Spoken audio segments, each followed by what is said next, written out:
Hi, I'm jewelry designer Wendy Brandes. Welcome to my YouTube channel. Don't forget to hit the subscribe button so you can visit me every week.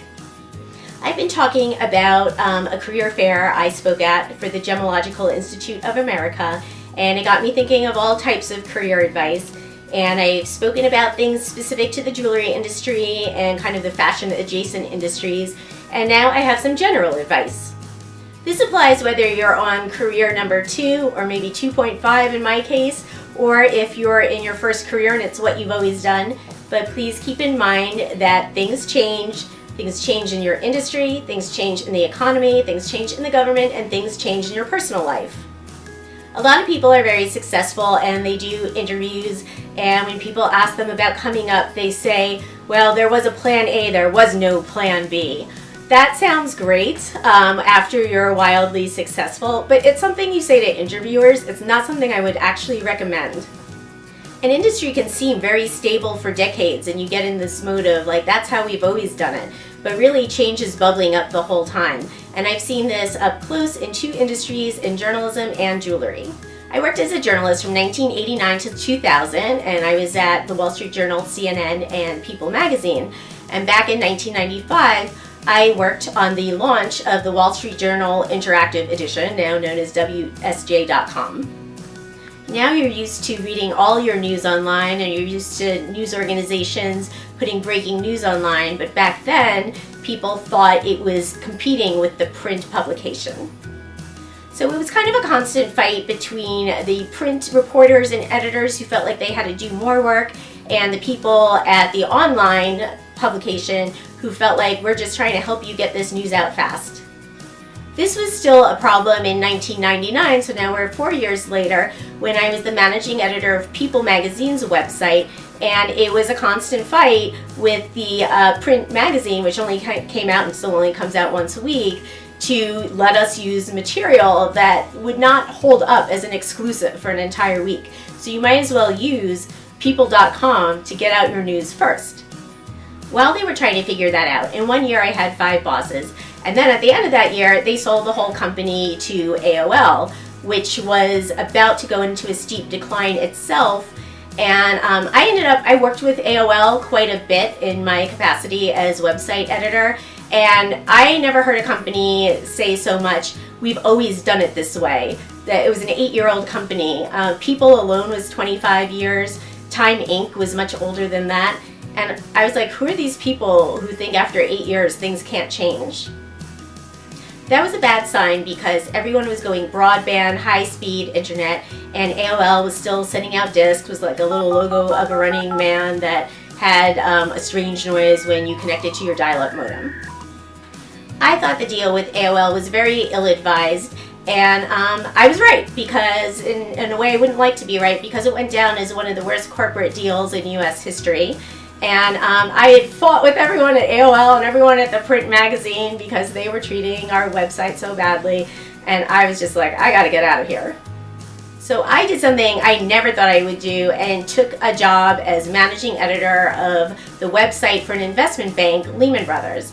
Now, I had known all my life, and here I am as a jewelry designer telling you, I knew I wanted to be a journalist, and in fact I was a journalist for 10 years, but I wanted to also do pop culture, fun journalism, the stuff you can find on blogs now and so on, and I ended up in business news for a long time. So I was in business news, got my dream job at People, it turned into a nightmare, and then I ended up at an actual investment bank, which is way worse than business news. So I was just making changes based on what opportunities came to me, how I was going to achieve my goal of the People type of job, and then stuff happened that I couldn't help, and I decided to roll with the punches, and I'm like, well, at least, investment banks pay more than journalism organizations do, so at least I'll make some money. It wasn't investment banking money, but it was money compared to the world of journalism, and journalists know what I'm talking about. My plan was to just save up some investment banking money for retirement and go back to journalism. But while I was at Lehman Brothers, one of my employees introduced me to a relative by marriage who was a diamond dealer, and one thing led to another, and here I am in the jewelry business today. I look back at my career and I just feel that I've always had a willingness to take advantage of surprising opportunities that have come my way. As sure as I was of my plan, I was able to do plan B and I think maybe plan C. And I still tell stories through my jewelry and on my blog and now on YouTube. Meanwhile, the world of print journalism has completely collapsed. In the kind of hubbub of what do we do about the internet, I have to say back in 1995, the Wall Street Journal made a great decision of charging for its content. Everyone else was giving stuff away for free, which is great if you're the consumer, but not if you're the employee of that company and you expect to get paid. Once you start giving away things for free, I'm telling you, people do not value it. It does not matter if you're a multi-billion-dollar corporation or if you're an artist and someone's telling you to do something for exposure. You can't pay your bills with someone's IOU, and you need to have money coming in. They're not gonna take it for free and then want to pay you because it's so great. Once someone gets something for free, they want to keep getting it for free. Meanwhile, Time Inc., which has gone through all kinds of permutations since its AOL days, is essentially defunct. They sold the magazines to the Meredith Company this year, and I think Meredith was reselling the magazines, and someone's going to have the brand name somewhere, but basically the glory days of that magazine business are over, partly because of things that date back to the 90s. Everyone in journalism who did it back in the day can talk about the many decades where the money just rolled in from print advertising. But you know, that says, meanwhile, people are working on computers, people are making computers smaller, people are making music portable. All of this stuff led up to things like the iPhone and Twitter and all these different ways to get news. So even though on the surface the business was very stable, the change was coming up from underneath, very gradually and then suddenly.